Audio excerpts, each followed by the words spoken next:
This is L.W. Johnson, along with the Holy Spirit, the voice of the Holy Spirit.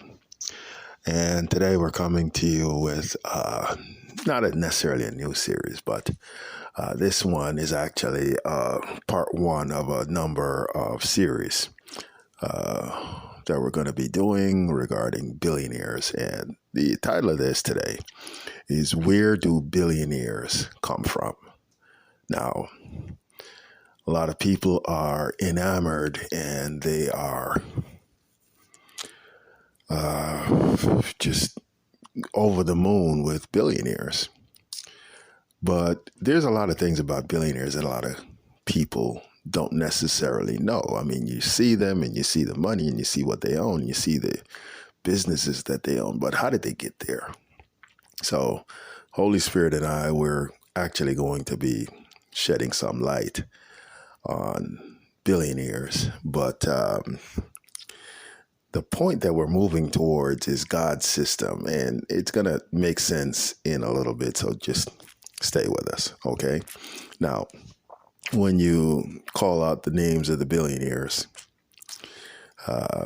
everybody knows them, but not many people know that back when I first got on Wall Street, 1987,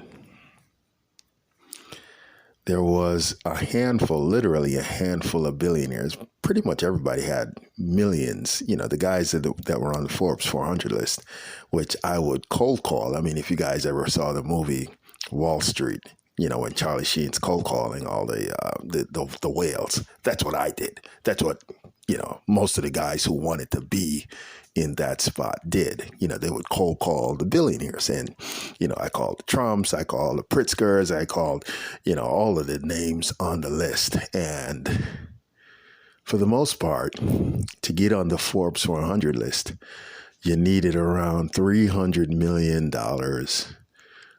which the owner of the firm that I worked at was on the Forbes 400 list, Morty Davis. So, a lot of the guys that were his counterparts, I ended up calling, and, we'd get letters, we'd get calls in from, Robert Pritzker saying, hey, Morty, call off your pit bull over here and tell him we've already got an account with you. So those are the guys that I called. So the billionaires were not that many. There was in 87, there was maybe 10 or 20 billionaires. Everybody else had millions, hundreds of millions. Again, you topped out at around $300 million. Number 300, the 400 position on the Forbes 400 list was around $300 million. Okay, so we've come a long way since then. Now, everybody on the Forbes 400 list are billionaires. Billionaires. Everybody's a legitimate billionaire. So what happened? What accounted for the explosion of the billionaires? Well, the question becomes, where did the billionaires come from? And the short answer is you. You, the consumer, fell in love with their product, fell in love with their fame. You fell in love with their services. You fell in love with their companies, and you kept giving them and giving them and giving them your money. I mean, that's the short answer. But the answer is a little bit more complex than that. The answer goes before you even knew who these guys were in terms of fame and notoriety. You, the consumer, was there to give them loans. Now, a lot of you are looking, are looking, have a puzzled look on your face because you're sitting there going, loans? Me give a loan? How is it? What are you talking about? Let us explain, because the Holy Spirit and I, me being on the financial side and the Spirit being on the side of spiritual side. So we're going to walk you through this and explain to you how exactly you and you formed the Billionaires. So the easy part to explain is, you fell in love with Michael Jordan's sneakers. Then you kept buying the apparel from the Hornets and so on and so on. Or Jerry Jones was trying to purchase the Cowboys and, America's team and all of that. And, even Jeffrey Lurie, just, he bought the Eagles. And the Eagles are now a multi-billion-dollar franchise. He paid 190, I think 205 for the Eagles. Jerry Jones and paid about $140 million for the Cowboys. Jordan, I think, paid around $240 million. But before they paid the money, and first of all, none of these guys, and other billionaires as well, Trump, Elon Musk, most of these guys, you hear the names now, but when they were making their bones, they weren't billionaires. So how did they get the money? How did they get in position to become billionaires? That's where you came in. Okay. Before you went and bought your first Tesla, or before you even heard of Tesla, Elon Musk was doing PayPal and he needed money. Michael Jordan was trying to purchase the Hornets and he needed money. Jerry Jones was trying to purchase the Cowboys and he needed money. He had a few bucks. He had some bucks, but he needed capital. And the biggest difference between you and the billionaires is that the billionaires had access to capital and the consumer doesn't. Okay, so, before you went and bought cowboy apparel, Jerry Jones and was looking for money to nail down the purchase of the team. So he went to the bank. He had a few bucks because he sold his line of gas stations, and he had a couple of bucks in the bank. He had a ton of money in the bank. He had about $90 million in the bank.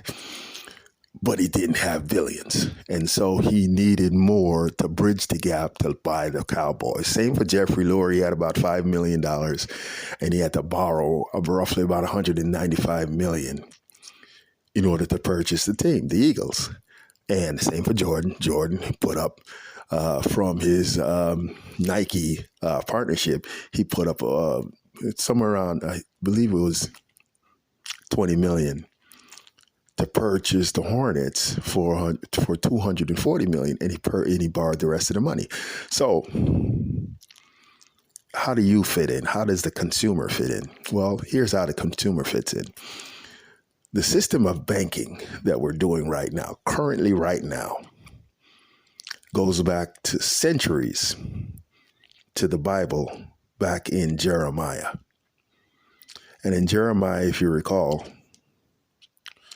God was angry with the Israelites because they turned their backs on him and they started worshiping false gods and they were proud of the work of their hands. And God decided that I'm going to take my hand off of you and I'm going to allow the other people, most notably the Babylonians, Nebuchadnezzar, to come in and vanquish them, to teach them a lesson. Okay, and so he spoke to Nebuchadnezzar and told Nebuchadnezzar that Jerusalem was his to be had. So the Babylonians came in and vanquished Jerusalem, and then the Israelites were living in Babylon. So Babylon, just so you understand, was the first bank, the site of the first bank. And so the Israelites who were living in Babylon needed cash, needed money, and they didn't have much money because all their stuff got vanquished, and ended up going to the Babylonian banks in order to get a loan.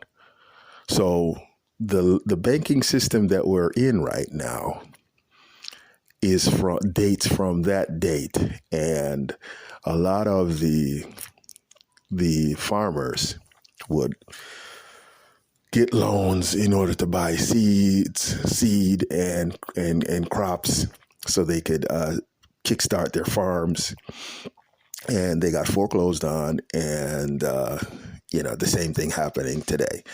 So the system that we're in right now, the banking system, dates from then. And it's a system built in darkness, which is where the Holy Spirit comes in, because it's not a God-sanctioned system. It's a system built on the Babylonians taking advantage of the Jews. So, how does that relate to you? Well, everybody that owns a bank account, whether you get paid direct deposit, or you just put your money in the bank, or you're trying to get a credit card, or you're trying to get a loan for your business, you're trying to get a loan for a house.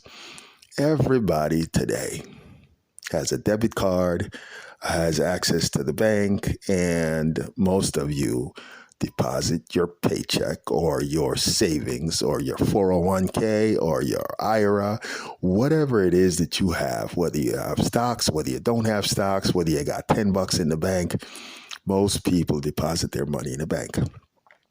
So the banks pool